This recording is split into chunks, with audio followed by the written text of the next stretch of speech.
Hello, everyone. Today was the second big day of this entire experience. 'Cause today was the day that we got to remove all the bandages and basically start getting used to what our life will be like from now on, which was exciting and scary. We will walk you through like the specific medical stuff first and how that went for us. So basically, we woke up and they started removing the bandages around our vagina. And this was a very uncomfortable and strange experience, to be honest. Like, it wasn't painful apart from one specific part, but it was just strange. And not just because you have like people who you don't have any real connection with, digging around your genitals, but just the sensation of like things getting ripped off and getting pulled out and all these things is just it's not great. It's not great. The surgeon tried to disarm us and calm us down a bit by some kind of joke about magicians and pulling things out of a hat, and it didn't really work, but we're sure for some people it does. It was only the last part of that procedure that actually hurt badly. Basically, at the end, we were told to like take a deep breath to let like the last part out.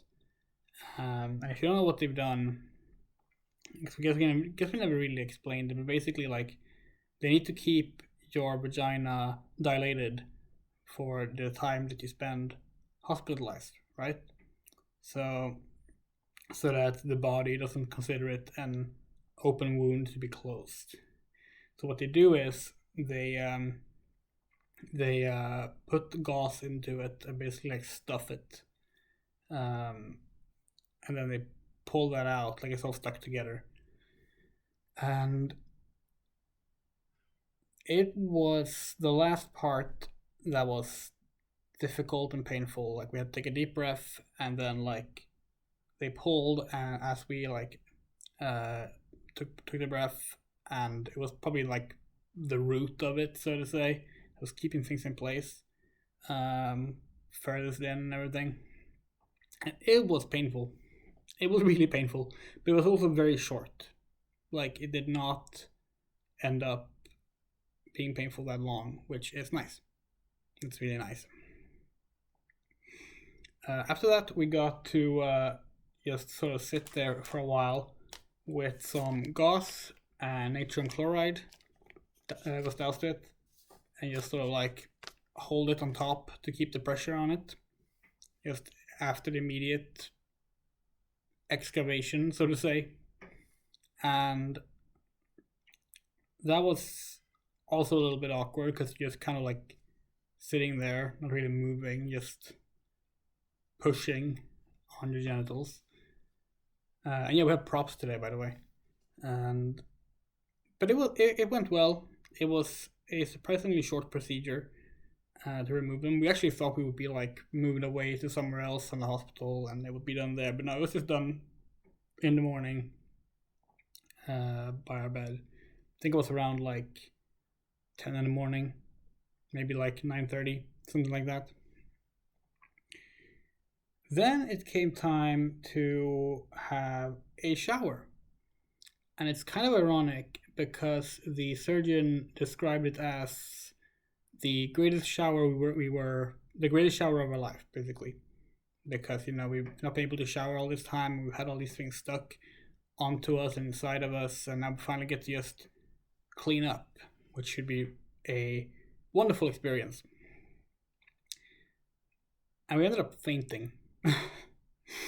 So, you know, it was the second time we fainted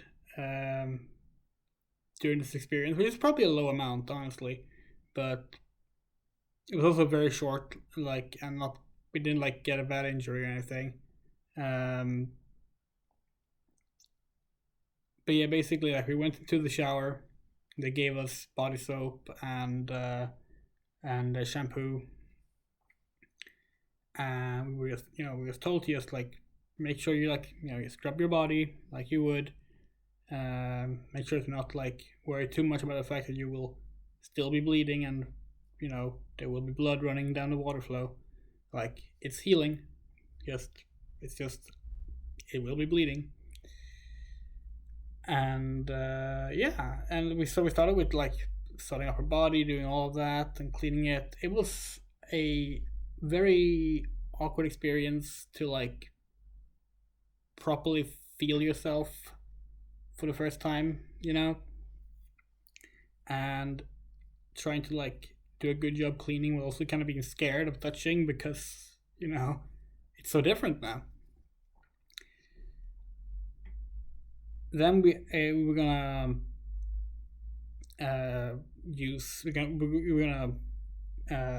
wash our hair as well. So we put in the shampoo and like let it set up a bit, and then we were gonna do another round of the body wash thing.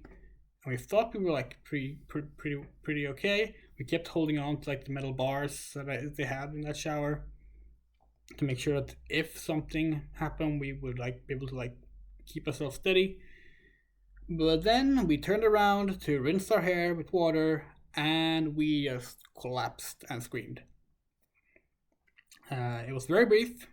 We didn't like stay knocked out or anything. They came in and got us back up and like sat us down on had us sitting down in the shower and helped us clean up instead. So it was fine, but it was probably a mixture of a lot of different factors. Like we have very low blood pressure, and we also haven't been eating well this past week, something we've talked about here. We haven't really had an appetite. We tried to eat, and they've found various solutions to help us, but we have struggled with eating. We also have been feeling ill. We have had this fever thing going on. We'll talk more about that a bit later.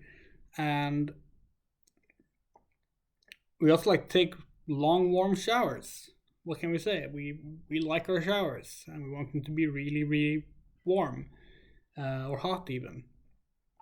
So we were taking a very hot shower because that's what we do. We probably should have thought ahead, but we didn't. We thought holding onto that bar would be enough. So all these factors combined, and of course it was very slippery floor from it being a shower, and shampoo and soap, and let's be real, not really being as flexible as you're supposed to be normally when you do wash yourself means that a lot of that went sort of just down on the ground. So it was just kind of a messy experience. Not the best shower we've had, unfortunately. But our damage was minimal. We got this little, very, very tiny scar on our pinky.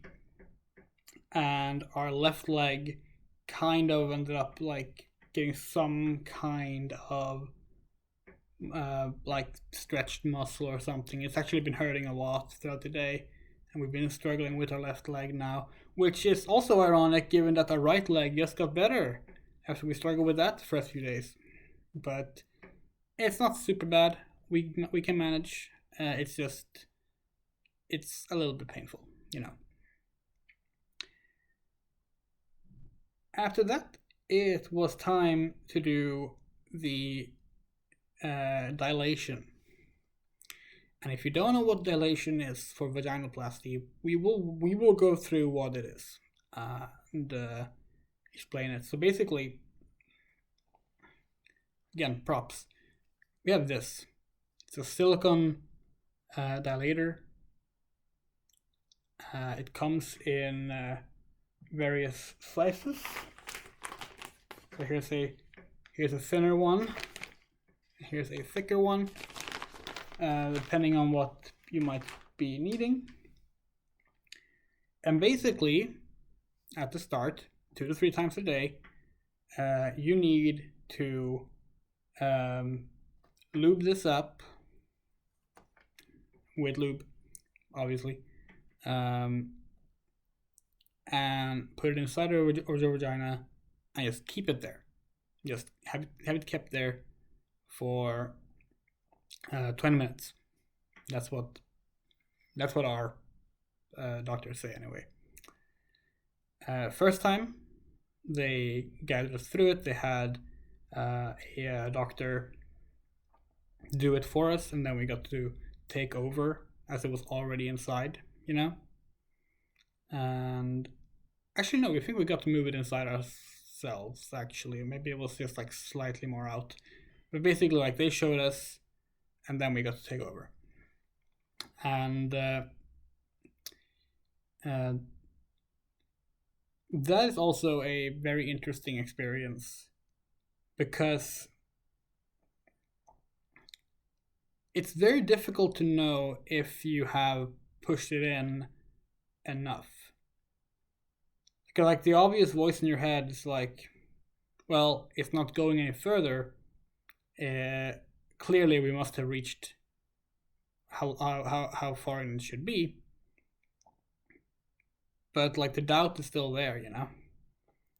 And yeah, it's 2 or 3 times a day for the first 2 months, we think, and then it goes down to twice a day for several more months. We don't have the exact numbers right now. Then eventually it lands on about twice a week, unless you're having vaginal intercourse, during which that might be an acceptable alternative. It should be said, in spite of that, that using these is not a pleasant sexual experience. Like the obvious comparison to do when you see this, see flopping about, is to think of a dildo, you know, but it's not. Like we suppose in the most crude definitional way it would be, but no, it's not nice to just hold this inside for 20 minutes and then pull it out covered with blood and lube. But it was also surprisingly not that bad to deal with. Our pro tip would be just make sure you have something to listen to or watch. It can also help you with just making sure that you get that 20 minutes right. If you have something that is 20 minutes, just watch that. And it's a nice way to get it around. The problem we had was that because of the injury we got in our left leg from fainting in the shower, we also struggled with actually raising the leg, because like the best way to do it is to lie on your back and like sort of like keep your like hips up and your legs like spread and like, you know, I'm not sure how to better explain it, so you can like more easily reach in there. And that was no problem for the right leg, but the left leg hurt a lot. We ended up having to like put a pillow beneath it so they could just rest on that instead. So that was also unfortunate. And then when you pull it out after 20 minutes and you see it, it's very gross, and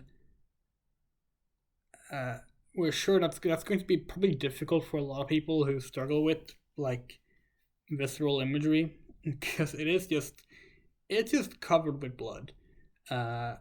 It looks horrific, but it will probably like get gradually better and better, and eventually just stop looking like that. Yeah, over time I think the amount you need to keep it in is shorter as well, but at the start it's 20 minutes.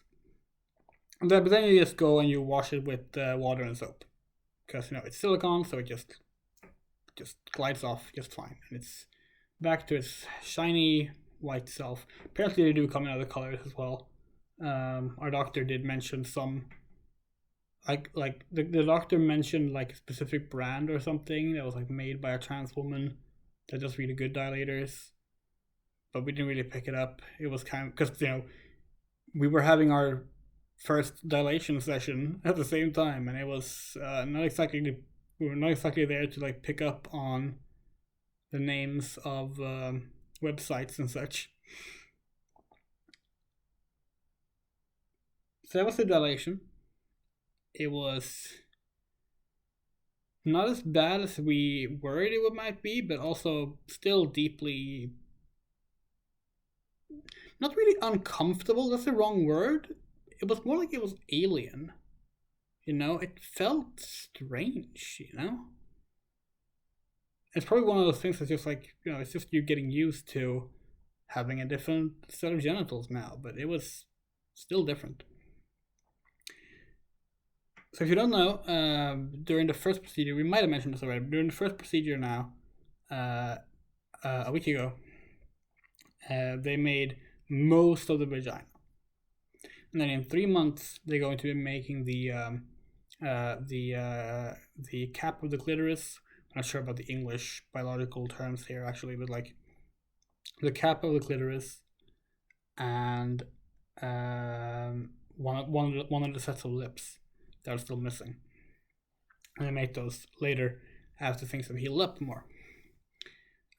So, with that said, it's very easy to worry about what you will look like down there, because obviously it's an unfinished job full of blood. And that's kind of scary. In fact, we had a friend who, when she talked to us and she explained how her gender reaffirming surgery went, she actually had a doctor using like a mirror to show the vagina during the dilation session. And she got so scared she couldn't look at it. Not because it looked gross, but because she was worried what it would look like. Specifically, like she didn't want to see it. We didn't have that. Our first real experience with seeing it up close was, well, the shower. And because the shower is in the bathroom, which has a mirror. And even then, we didn't get a great look at it, but it's like, it looks fine, honestly. Like, there's a lot of horror stories and a lot of transphobic bullshit being pushed around regarding what a neo-vagina is like. Truth is, they're fine. They look like vaginas. They just won't necessarily look super healthy in the first couple of months. That's all. After that, we were basically supposed to have our first toilet visit since, well, Tuesday morning. That was honestly scarier than the dilation to us. I'm not sure why. But yeah, so we had made sure to eat breakfast, so we would have, stuff in our belly, and we had a lot of fluid. And when we felt like, oh, yeah, we probably need to go, they told us to make sure that we call them so that they can help assist us with what it would be like. And because we had fainted in the shower and our leg was kind of fucked, they suggested we used a like bathroom assisting chair of some kind. It's basically like a type of wheelchair that like goes above the toilet with a hole in the seat. So we got to go in that, and then we got rolled in to the toilet. And we've been told by the doctors that to try and lean forward rather than lean back, because it will help it. It will help the bowels move here at the start. So we sat there, leaned forward for a long time, and nothing was happening. It was bad enough that like the nurse outside knocked on the door, was like, is everything okay in there? Like, are you okay? Because we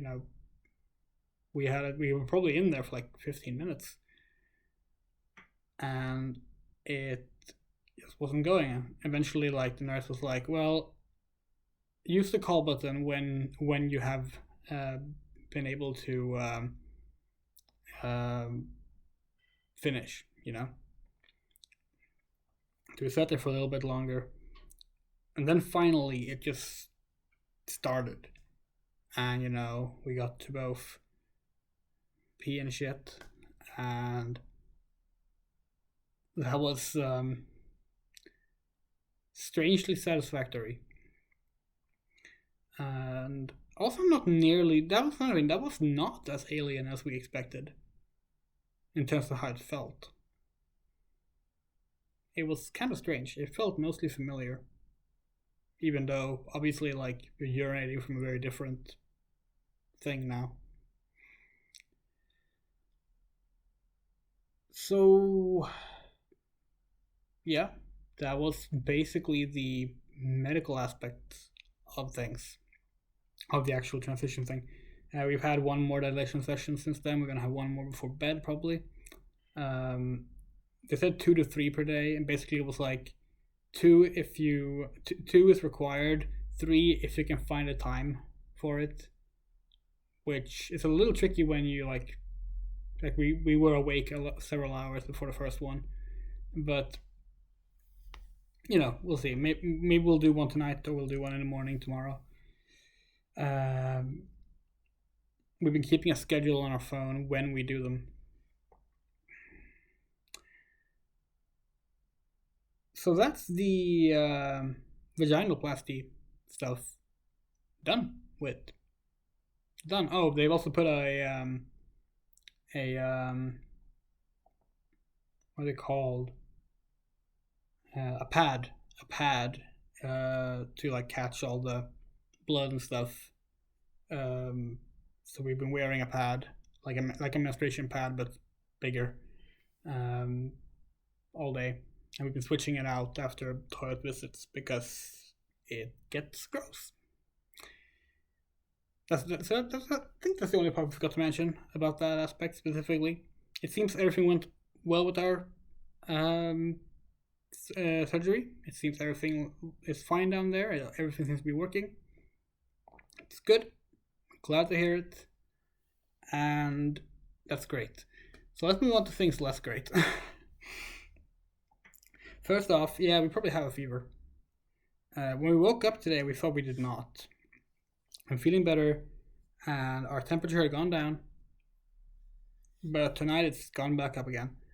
And like the nurses have straight up said, yeah, like you're having you're having a fever. It's not a bad fever, but you're having a fever.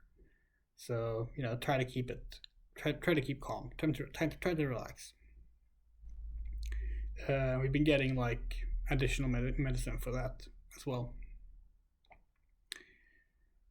So that sucks, but it's not the worst thing in the world. It's just a fever, and it's not. And since it's not a bad one, we're probably just gonna manage fine. It'll pass in a few days,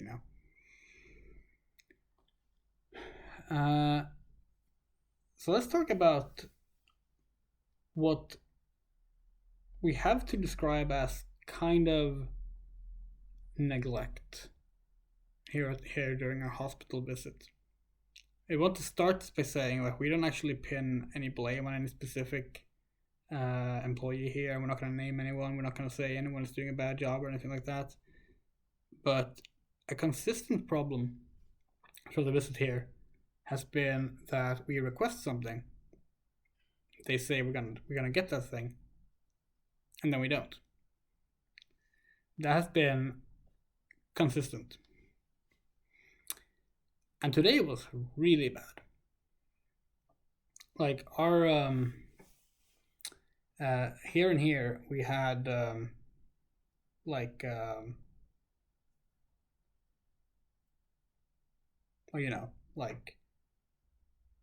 intakes for various things, and the one in the one around the elbow, it had gotten bent and like started falling out a bit. It had bled outside of the hole. It was in a bad state. It hurt. We told them this yesterday, and they were like, "Oh yeah, we probably have to remove that tomorrow then." We're like, well, like early tomorrow then. Like, okay, fine, whatever. So we slept and we woke up and we're like, "Hey, these things, we won't need them today, so can we remove them?" And they were like, "Well, let's see, do you have like good veins in case we're in an emergency, we need to add new ones?" And we do have good veins. We have very good veins. Not sure if they show up on camera, but yeah, very good veins. No, not afraid of needles. Just shove them in there. We took like 7 blood samples in this arm yesterday, but so they're like, yeah, then we can remove them. We'll be back to remove them in a bit. It took 5 times of hearing that they were going to come back and remove them in a bit before they actually did. That is not cool. It's just not cool. Similarly, remember how we said that we had asked for a curator? So when we came here on Monday, they asked, will you need a curator to talk to during your visit here? We said yes. We wanted that, especially like ahead of or directly after the surgery, because we knew we were mentally worried about all this. We'd like to just be able to talk with a professional about it. And they said cool, and they wrote it down, and then it didn't happen. And then on Friday we finally asked like, hey, so when did we get to see the curator? And they checked. They're like, oh yeah, you said you wanted to meet one. Well, they don't work on the weekends, so Monday. Like, oh, okay. Now today came. And truth be told, we didn't even want a curator anymore. We've been mostly fine today, honestly.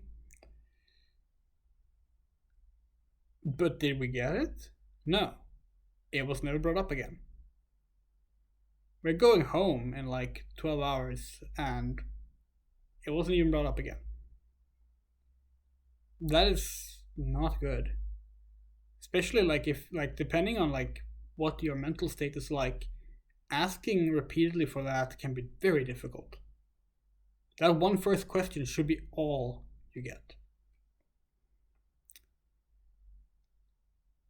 And other tiny things too, like several times we would like ask for a refill of the water, and they would leave with like the jug of water and then just not come back with it. That happened as recently as right before we shot this video, actually. I have a jug of water there for tonight, and they also tell you to drink a lot of water, so that's another important thing to actually like keep around. There's been a ton of these things, and it's unfortunate, but it was particularly bad today. And also because like today we had most of the days we've had some students who work alongside the nurses. And, that's fine. That's fine. We don't mind. We're not shy of people in that regard. So like we don't care if there's extra people in the room. We don't care if they get to try out doing the things. But there's been a lot of times where they forget things, or they do things they're not even supposed to, or they do things in a way that isn't great. And we get it. They're students. They're literally in learning. We get it. But it's kind of... It's still very... it doesn't feel good, It's like this morning, we had the first checkup of our bandages, or the last checkup of our bandages and such, was done by the students. And they came in and they looked at our bandages down there, and then they started to rip at them. And we were like, don't think you're supposed to do that, because that's not something they are the ones have done. In fact, one of the problems there early during last week was that they did get ripped open. So they had to like patch them up more 3 times. They stopped when we told them that, but like, don't do that. And that obviously wouldn't have happened if there was an actual nurse in there who had been doing this all during the past week, who could have told them immediately, like, yeah, stop. Because like we saw them, like when they started doing, we thought like, oh, they just accidentally like ripped a little piece of the bandage. That's fine. And then they kept going and going. We're like, hold on. They were also the ones that had to take these out in the end. In fact, they were the first ones we asked, and they ended up being the ones to do it 5 times later. And they did not do a great job of removing them. In fact, we had like really, really like bad case of it being removed here, where like they ended up moving the needle wrong as they pulled it out. That was kind of scary. Now, again, we want to make it very clear: our overall experience here has been great. They've been doing a good job. We're only mentioning these things because they feel important to mention, and we understand that this is a stressful set of professions they have here. It's a stressful environment, but it's still not ideal, you know. Also, never got to see the actual surgeon that did the procedure, the lead surgeon on it, head surgeon. We're not sure what the term is.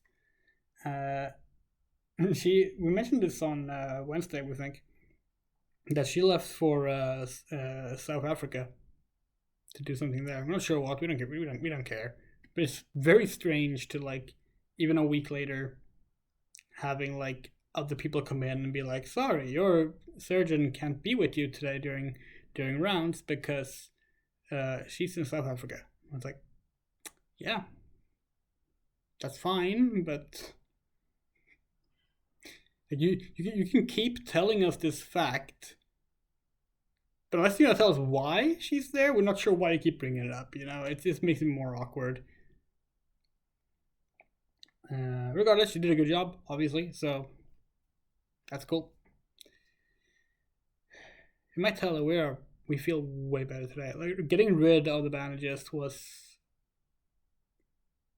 it did a lot for us mentally, and honestly, like in terms of how it feels too, like just being able to like move our legs more and stand up without it being like this big obstacle in the way has been a lot. It's been nice. It's been nice. We even managed to like move ourselves back to the table where we did the video the first and the fourth day, we think. Because we were just like, yeah, sure, we can walk around the room. It's no problem. We can bring props. We can actually turn on the light to get nicer lighting for the video. Why not? We can record for half an hour. Why not? In fact, this is a second recording. The first one got interrupted by a nurse. So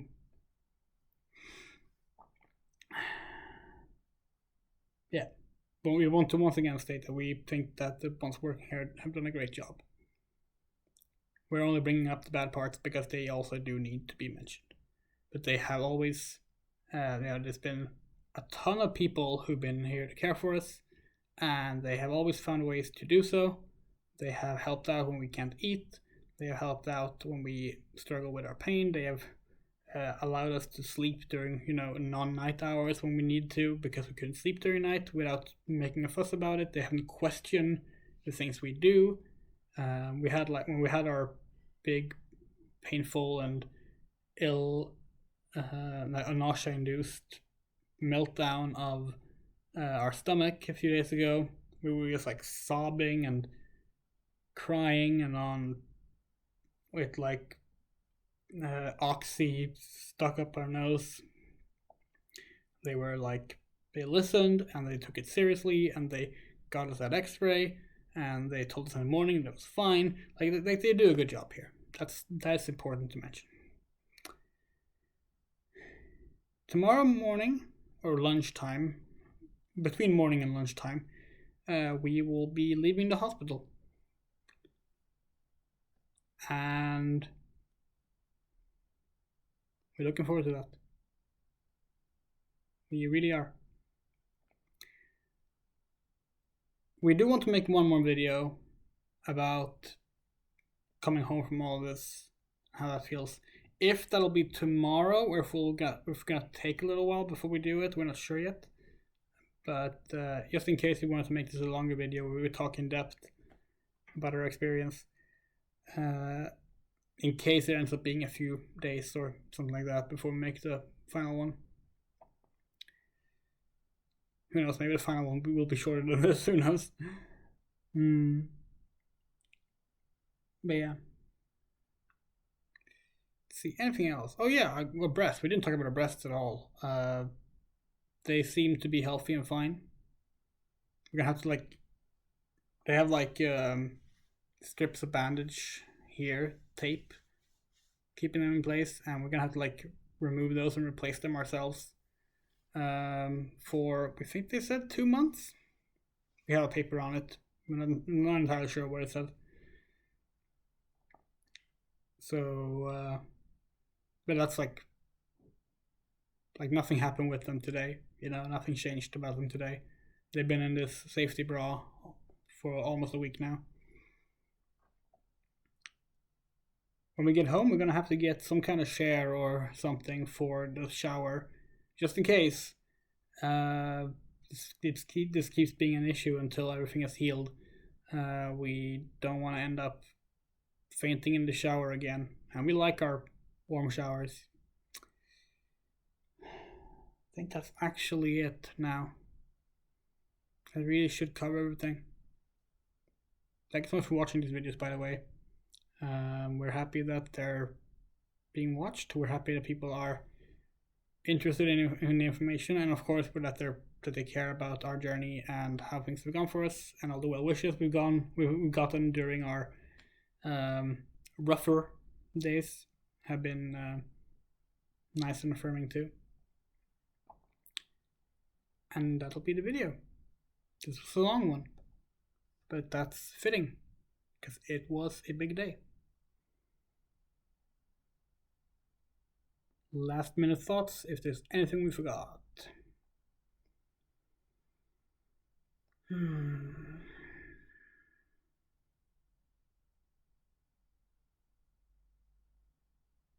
Oh, we should mention, we have gone to the bathroom more since that first time, and it's been great since then. Like it has not taken a long time. It's been just fine. It's gone fast. It's gone easy. It's been good. It's been good. So now we've covered everything, we think.